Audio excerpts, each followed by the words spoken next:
Kwa sasa serikali ina fursa nzuri ya kushtaki Matiang'i kwa kuiba kiwanja ya shule ya Ruaraka. Na mimi natoa tahadhari zangu kwa shule zote. Mwizi wa shamba ya shule amerudi. Na muuaji wa Wakenya na kuwaweka katika mito ya River Yala amerudi. Kwa hiyo ni nafasi nzuri amejileta. Nyama imejileta mdomoni mwa mamba. Ni wakati mzuri Fred Matiang'i kushtakiwa, atupe majibu kuhusu zile mili zote zilipatikana kule River Yala. Na ile kesi yake ya ile shamba ya Ruaraka iweze kuendelea, ya Highway High School iweze kuendelea. Mheshimiwa Fred Matiang'i ni mtu ambaye anasukumwa, ni kama mtoto anasukumwa na Uhuru Muigai Kenyatta waendeleze unyakuzi wa mashamba na dhulma kwa Wakenya. Na mimi namwambia hivi, mimi sitasimama hapa kutetea William Samoei Ruto, maana pia kwa mtazamo hajafanya chochote. Lakini kumuondoa Ruto kuingiza Matiang'i ni kutoka kwenye karai moto na unaingia direct kwa moto mwenyewe. Fred Matiang'i alipokuwa hata waziri wa education, ndio wakati ambao tuliona mashule mingi sana zikichomeka.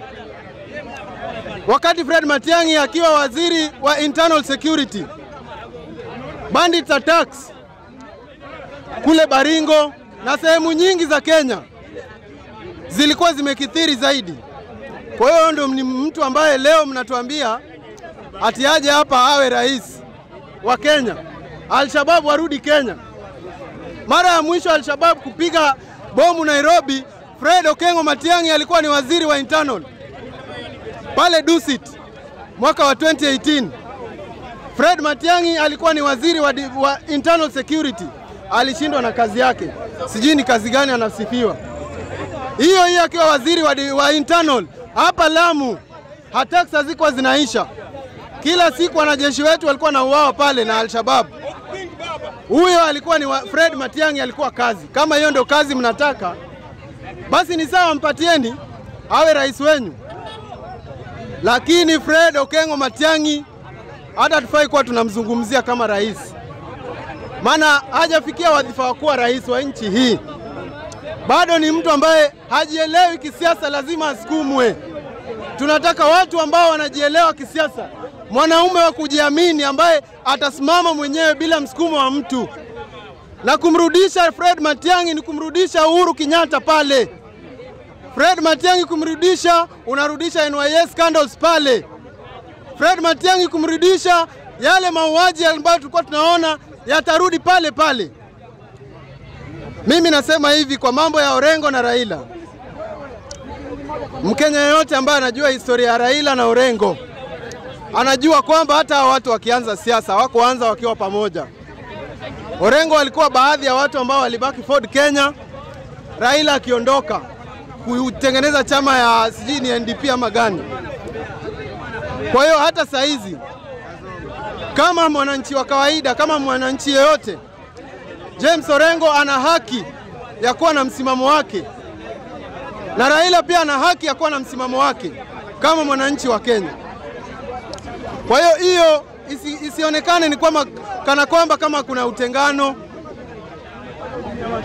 Kama kuna mtu anahitaji mwenzake zaidi, ni Orengo anamhitaji Raila zaidi. Siasa za Orengo zilishika kasi baada ya yeye kushikana na Raila. Mpaka wa leo kina Nyang'nyong'o walianza siasa yao wakiwa wanampinga Raila, mpaka Nyong'o mwenyewe akashindwa kwao nyumbani na mbunge ambaye alikuwa pande ya Orengo, ambaye hata hakuwa msomi. Orengo alikuwa ni msomi, Nyong'o alikuwa ni msomi, lakini Raila alikuwa na watu wake ambao hawakuwa wasomi, na hivyo waliwashinda hao wasomi. Kwa hiyo mtu ambaye anahitaji mwenzake zaidi ni Orengo, anahitaji Raila zaidi, sio the other way round. Raila saizi siasa yake hata inafika mwisho. Raila ni mtu saizi anasukuma tu ile gurudumu ya mwisho aende apumzike, maana saizi ana miaka zaidi ya 82. Kwa hiyo katika zile last legs zake za kisiasa.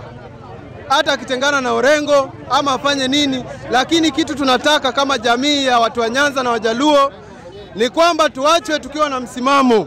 Chama chetu ikiwa imesimama tisti na isiwe ya kuyumba yumba, wala mara tuko huku mara tuko huku. Asanteni.